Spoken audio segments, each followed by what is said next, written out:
మీ పెళ్ళి తర్వాత మీరు జాతకాలు నేర్చుకున్నారండి, ముందే నేర్చుకున్నారు? చెప్తున్నాను మీకు. ఆయన వరల్డ్ టీచరు. ఆయన కథలో ఆయనకి ఫ్యామిలీ అనే ఇంట్రెస్ట్ ఏదో అందులోనే ఉండేవాడు. ఆయన వచ్చినప్పుడు ఒకసారి మెడ్రాస్ వచ్చి పిలిచాడు అని, పిలిస్తే వెళ్ళాను. ఆయన చిన్నప్పుడు ఆయనకి మెడ్రాసులోని కౌమారని ఆడి దగ్గర తాళప్రగ్రంథాలు తీశారు. ఓకే. అది ప్రింట్అవుట్ ఉంది, నాకు చూపించాడు అది ప్రింట్అవుట్. అప్పుడు రాసింది ఈయన ఇలా ఉంటాడు, ఫిలాసఫర్ అవుతాడు, వెళ్ళిపోతాడు, దేశదేమర అవుతాడు, అవన్నీ రాసినాయి అందులో. నాడిలో అయింది అంటే భలేగా ఉంది. ఇది మనకు తెలియదు ఈ సంగతి అని. ఏంటిదంటే ఇక్కడే ఉంటాడైనా, I will take you there అన్నాడు. ఆయన కన్సల్ట్ చేయమన్నాడు. నేను కన్సల్ట్ చేస్తాను. వాడు అరవపాడు, వాడు అరవంలో చెప్తాడు, నాకేం అర్థం కాదంటే నేను అయిన టైం ఐ విల్ కమ్ అని చెప్పి ఆయన తీసుకొని వెళ్ళాడు. తీసుకొని వెళ్ళి తాళపత్ర గ్రంథాలు, ఆ ప్రొసీజర్ మీకు తెలుసా? తెలుసు కదా. సో అది ఫస్ట్ అన్ని ఇండెక్స్లు అవన్నీ కట్ చేసి, అవునా కాదా అంటారు, ఇండెక్స్లు అవన్నీ అంతా టెక్ చేసిన తర్వాత నా లీఫ్ వచ్చింది. అంటే ట్యూబులైట్ స్ట్రక్చర్స్లోని ఎక్స్ప్లోజివ్స్ తోటి డ్యామేజ్ చేసే దాంట్లో రీసెర్చ్ చేస్తామని రాసింది నాది. Rocket propulsion. ఏమైనా ఇన్ఛార్జ్ రాకెట్స్. అదే వాడు డిస్క్రైబ్ చేశాడు అందులోనే. రాసి చివరి ఎట్ ది ఏజ్ ఆఫ్ 52 ఈ స్టాప్డ్, నో మోర్ ప్రొఫెషన్.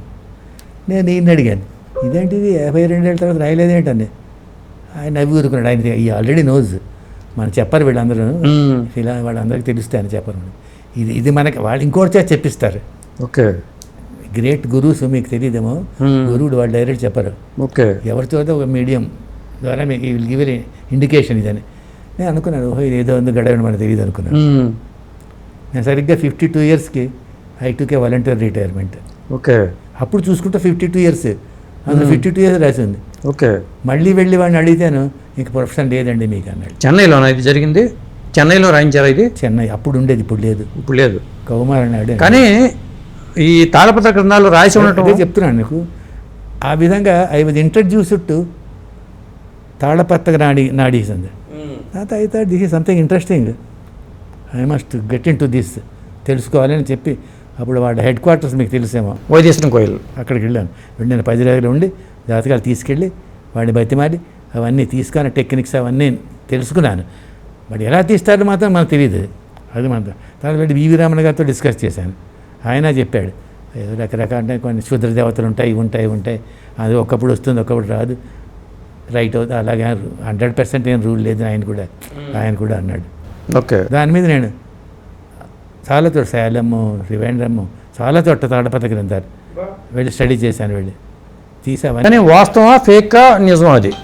అది ఫేక్ అంటారా, నిజమా అంట, అబద్ధమా? రైటా తప్ప నెక్స్ట్ పాయింట్ అది. అందుకే కదా నేను ప్రతి చోటకి వెళ్ళాను. సేలం వెళ్ళాను ఏదో పని మీద, అక్కడ వాడెవడో వాడిని కలిసాను, ఇంకో చోట అక్కడ ఎవడో వాడిని కలిసి, తంజావూరు అక్కడ అలా అన్నీ కలిసి తీసుకున్నాం. కొంతమంది కొన్ని చెప్తారు, కొన్ని మ్యాచ్ అయితే కొన్ని మ్యాచ్ అన్నా ఉంది. ఇదంతా చూసి ఏంటి అంత తమాషాగా ఉంది, ఇది నిజమా అబద్ధమా? But I finally thought it's some power they do వాడి జనరేషన్లో వాడికి ప్రాక్టీస్ ఏదో ఉంటుంది, అది దాని మీద ఉండదు. అవును, రాసింది ఫేక్ ఏమో ఉంటుంది. వాళ్ళు కనిపిస్తున్నది ఆ టైంకి అది వస్తుంది, చదువుతాడు వాడు, అంతే అలా డిసపేర్ అయిపోతుంది. అవన్నీ మనకు తెలియవు. వాడిని అడిగిన వాళ్ళు చెప్పరు.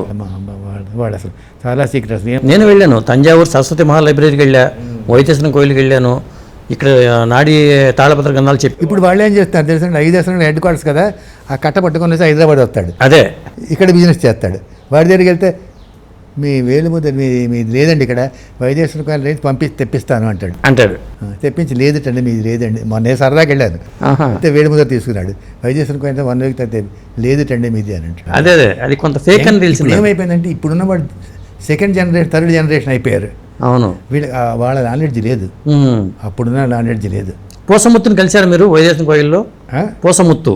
పోసముత్తే ఫేమస్. అవును, పోసముత్తే ఫేమస్ అని. ఇప్పుడు జనరేట్ కుర్రాళ్ళు ఇప్పుడు అందరూ అడిగే తిరిగి ఏదో చదువుతాడంతే, బట్ వాళ్ళకున్న నాలెడ్జ్ అది లేదు.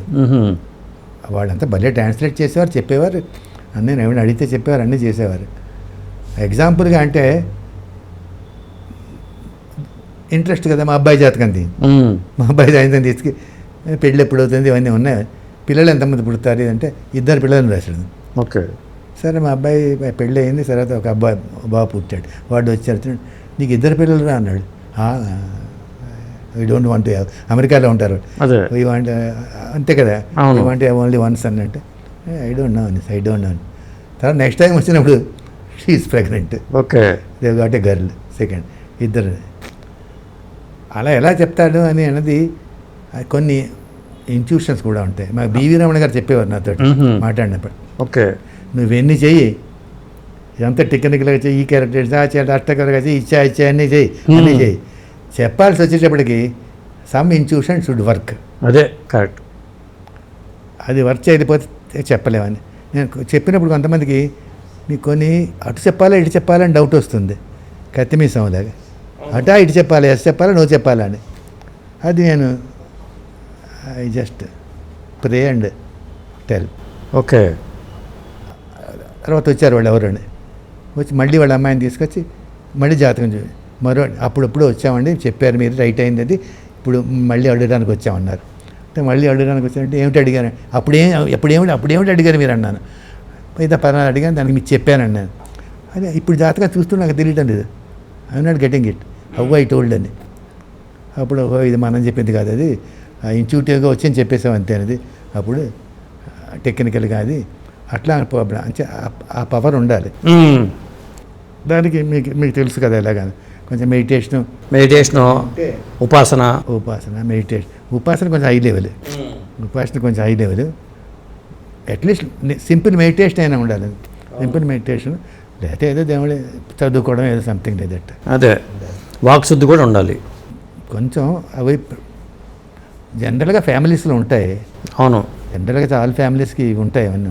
అదే మనం అబద్ధాలు చెప్పకుండా నిజాలే మాట్లాడుతూ సాత్విక ఆహారం తింటూ ఇవన్నీ ఉంటే ఆటోమేటిక్గా అది న్యాచురల్, మీకు దట్స్ ద న్యాచురల్ స్టేట్. ఆ న్యాచురల్ స్టేట్లో ఉంటే మీకు అంతా న్యాచురల్గా పనిచేస్తుంది, అబ్నార్మల్ ఉండవు. అండ్ మీకేం ఇంట్రెస్ట్ లేదు కూడాను, వాళ్ళ మీద మీకేం ఇంట్రెస్ట్, మంచి చెప్పాలి చెడు చెప్పాలని ఏది ఉండేది చెప్తాం అంతే. రైట్ అయితే రైట్ చెప్తాం, తప్పు అయితే తప్పు చెప్తాం, that's all, it is up to them. Okay. అట్లాగా ఓ సత్రంలో నడిచింది ఇల్లంతా.